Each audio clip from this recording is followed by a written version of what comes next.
오늘 허벅지 지방흡입술 상담 받으러 왔어요. 다이어트를 되게 많이 했었는데 상하체 불균형이 심해서 상체는 살이 되게 잘 빠지는 편인데 하체는 안 빠져서 계속 몸의 불균형이 더 심해지더라고요. 그리고 쪄도 먼저 찌더라고요.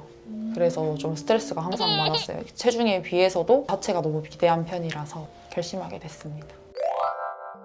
100kg에서 70kg까지 뺐어요. 식단을 좀 빡세게 했고 그냥 가벼운 유산소 위주로 되게 오래 걸었던 것 같아요. 우선적으로 원장님이 지방 흡입만 이제 30년 이상 하셨다고 하셔서 그게 가장 신뢰가 됐고요. 유튜브를 좀 찾아보고 해도 지방 흡입 전문으로만 하는 의사를 맡아라고 하더라고요. 그리고 그러니까 워낙 크기도 하고 그 속에 이제 마취과 전문의분이 여러 분 상주에 계신 것도 저도 사이트 통해서 확인해서 그런 점이 가장 안심이 되었던 것 같아요. 저는 지금 승마살이랑 그 허벅지 안쪽 살이 좀 튀어나온 부분이 되게 많은데 그게 일단 좀 깔끔하게 정리가 됐으면 좋겠고 반바지를 좀 깊이 했었는데 수술하고 나서는 다이어트도 같이 병행해서 반바지 좀 자유롭게 입을 수 있으면 좋겠어요.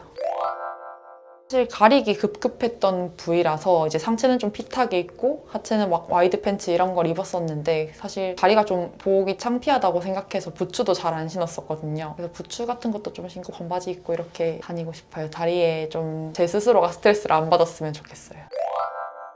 아무래도 사실 제가 이 수술에 대해서 생각을 안 했을 때는 그렇게 뼈말라 다리를 지방흡입 수술을 하면 가질 수 있나도 생각했었는데 이제 원장님 말씀도 들어보고 이제 수술 일정도 잡고 저도 막 공부를 해본 결과 그게 정 건강한 다리가 아니고 오히려 부작용이 더 많이 생길 수 있는 위험한 걸 보고 저도 이제 마음을 좀 바꾸게 됐고 말씀하신 것처럼 끝나고 운동이 필요한 거다 보니 오히려 원장님의 말씀이 더 맞다고 생각이 들어요. 저랑도 추구하고요. 인터넷에 후기 보면 막 다 그런 사진들만 있어서 그렇게 되는 건 줄 알았거든요. 근데 아니라는 거, 그게 좋은 게 아니라고 오늘 한 번 더 배워서 저도 다시 생각하게 됐습니다. 이런 문제를 일으키는 것들이 원인이 뭐냐 하는 게 굉장히 중요해요. 그래서 허벅지 안쪽이나 승마살 이런 것들은 튀어나오게 된 첫 번째 원인이 사실 지방이거든요. 근데 우리가 지금 제거하는 게 지방 흡입이잖아요. 제일 문제가 되는 주 원인을 우리가 해결하니까 효과가 좋겠죠. 그런데 무릎 안쪽 같은 거는 안쪽 이렇게 튀어나와 보이는데 첫 번째 원인은 우리 골격, 두 번째는 거기에 이제 인대랑 근육이랑 이런 것들이 붙어 있다고요. 그러고 나서 세 번째로 있는 게 이제 지방이라고. 그러니까 여기가 튀어나온 원인의 메인 원인들은 우리가 그대로 둔 채 세 번째 원인, 제일 작은 원인을 제거하는 거잖아요. 당연히 좀 효과가 줄어들겠죠? 여기도 이렇게 무릎 위로 더부룩한데 그게 이제 사실은 첫 번째 원인은 뭐냐면 근육이에요. 근육 때문에 여기가 튀어나오는 게 첫 번째 원인이고 두 번째 원인이 피부예요. 다리는 계속 뒤로 구부러지잖아요. 피부에 여유분이 있어야 되겠죠. 그러니까 이제 그게 쫙 피고 있으면 어느 정도 넉넉하게 여유가 있다. 우리 손이 여기에 이렇게 주름이 많은 거는 계속 손가락이 이렇게 굽히니까 만약에 여기가 여기처럼 맨질맨질하면 잘 안 굽힐 거 아니에요. 너무 탱탱하면. 그러니까 그것처럼 여기나 다 쉽게 말하면 청바지 무릎 나온 거 생각하면 돼요. 바지 무릎 나오는 것처럼. 그러고 나서 세 번째가 지방이거든. 그 원인 중에 또 세 번째를 제거하니까 효과가 좀 덜 할 수밖에 없는 거죠. 그렇게 이해하고 수술을 하시면 되고요. 내가 해줄 수 있는 거는 이렇게 튀어나온 것들을 라인을 바로 잡아주는 거고 그러고 나면 본인이 살을 좀 빼면 더 가늘어지겠죠. 여기는 라인을 바로잡기 위해서 열심히 빼지만 여기도 내친김에 열심히 빼면 어떻게 되겠어요? 그럼 도로 이 모양이 되겠죠. 도로 이렇게 들어가 버리면 아무 의미가 없다고요. 그렇게 빼면 굉장히 잘못된 수술이에요. 운동 다이어트를 하면 온몸에서 같이 지방이 빠지는 거지 특정 부위만 먼저 지방을 뺄 수는 없거든요. 그러니까 같이 줄어드는 거니까 모양은 내내 이 모양이라고요. 40kg가 돼도 내 몸매에 불만일 수 있고 그래서 40kg, 50kg 되는 사람도 부분적으로 지방을 빼러 오는 사람들이 있다고요. 살이 쪄도 모양은 유지하는 거예요. 지방흡입을 또 할 이유는 사실 별로 없어요. 도로 빼면 이렇게 되니까. 지방흡입 수술은 다른 수술과 제일 다른 특징이 뭐냐면 다른 수술은 끝이 정해져 있어요. 맹장 수술을 하면 맹장을 떼야 수술이 끝나지. 맹장도 안 떼고 뭐 수술을 10시간 뒤적뒤적 했다고 이제 할 만큼 했다 끝내자 이럴 수 없잖아요. 근데 지방흡입 수술은 뭐냐면 수술을 하다가 어느 순간에 수술자가 판단을 해서 됐다 이제 그만하자 이러면 끝이에요. 왜냐면 지방을 한 톨도 안 남기고 다 뽑는 게 아니잖아요. 적당량을 남겨놓고 그 결과를 예측해서 이 정도가 최선이겠다. 더 뽑으면 오히려 부작용의 위험이 있고 오히려 밉겠다라고 판단될 때 그만하자 이러는 거예요. 수술하면 수술 시간은 한 2시간밖에 안 걸릴 거고 빡빡 한 3주 입어야 되고 당일부터 움직이는 건 가능해요. 그러니까 오히려 드러너만 있는 건 안 좋고 그렇다고 해서 막 운동 다니라는 얘기는 아니고 그냥 집에서 왔다 갔다 움직일 수 있고 어느 정도 움직여야 돼. 그러고 뭐 한 열흘만 지나도 가벼운 산책도 가능해요. 그러면 수술할 때 봅시다. 네. 허벅지 지방흡입을 원진성형외과에서 수술을 하였고 지금 6개월 차 지났습니다.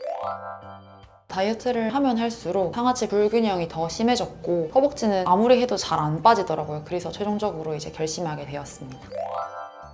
제가 주변에서 들은 바로 허벅지 지방흡입이 제일 아프다고 많이들 얘기를 하는데 생각한 것만큼 걱정한 것만큼 저는 사실은 괜찮았거든요. 일주일에서 2주일 정도만 이제 막 달리기 같은 운동은 안 되고 빠른 걸음 이런 거는 잘 안 됐던 것 같고 살을 찌는 아픔 이런 아픔이 아니라 그냥 부어 있어서 살짝 불편하다는 느낌이 좀 더 강했던 것 같아요. 근데 확실히 이제 그렇게 붓기 빠지고 나서는 걱정했던 것만큼 불편하지는 않았던 것 같고 한 달 차 지나고 나서는 그냥 일상생활 하는데 전혀 무리 없었고요. 3개월 정도 지나고 나니까 붓기가 거의 다 빠져서 부종이나 뭐 딱딱한 그런 느낌은 전혀 없었고 오히려 이전보다 훨씬 더 얇아져서 확실히 좀 특히 여름 되고 나서 반바지를 정말 자주 입었던 것 같아요. 그리고 지금은 사실 얘기하지 않으면 아무도 모르거든요. 그래서 이제 그냥 살이 많이 빠졌네? 다리에 어떻게 뺐어? 이렇게 묻는 친구들이 더 많고 이제 수술을 한 거를 아는 친구들만 확실히 한 거 잘한 것 같다 이렇게 말해주는 것 같아요.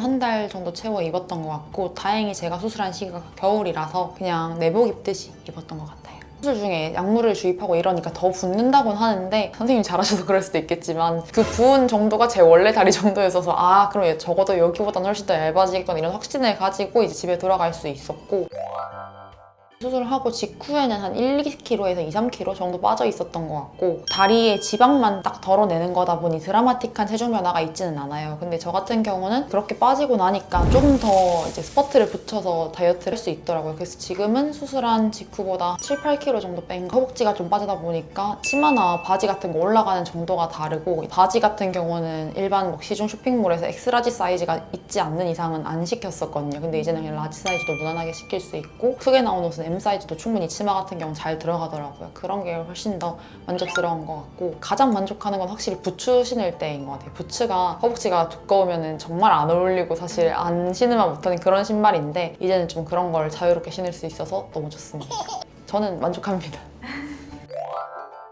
우선 가장 큰 이유는 지방흡입이라는 게 사실 처음 해보시는 분들한테는 이제 좀 진입장벽이 높은 수술이잖아요. 아무래도 뭐 위험하다, 뭐 뉴스에서 그런 얘기도 많이 나오고 그래서 제가 가장 고민했던 거는 이제 수술할 때 안전하고 안정성인 것 같았어요. 확실히 마취과 전문의가 상주하고 계시는 병원이기도 하고 저는 아직도 기억나거든요. 수술할 때 마취과 선생님 먼저 오셔서 오늘 수술하는 내내 집도 하고 계실 거다라고 하시는 것도 확실히 안심이 되었고 병원의 규모에서가 저에겐 가장 큰 안심을 줬던 것 같아요. 그리고 원장님과 상담할 때 원장님이 이건 되고 이건 안 된다라고 확실하게 얘기해 주셨고 그래도 네가 만족하는 선에서 아마 충분히 달라진 라인을 기대할 수 있을 거다. 요 근래는 사실 막 뼈말라 뼈벅지 이게 유행인데 이게 어울리는 다리가 있고 그렇지 않은 바디 라인이 있잖아요. 그런 거에서 확실하게 좀 원장님이 이거는 되고 이건 안 되고 혹시 안 되더라도 예쁜 라인을 완벽하게 만들어 주시기 때문에 수술 후기 같은 경우는 오히려 막 너무 무리하게 지방흡입을 시도했다가 흉이 안 좋게 남고 이런 것도 많이 봤었는데 원장님은 그런 건 전혀 없었고 오히려 깔끔하게 해주셨고 저는 수술 흉자부터 거의 안 남았거든요. 그게 이제 확실히 실력에서 오는 다름이 아닌가 싶습니다.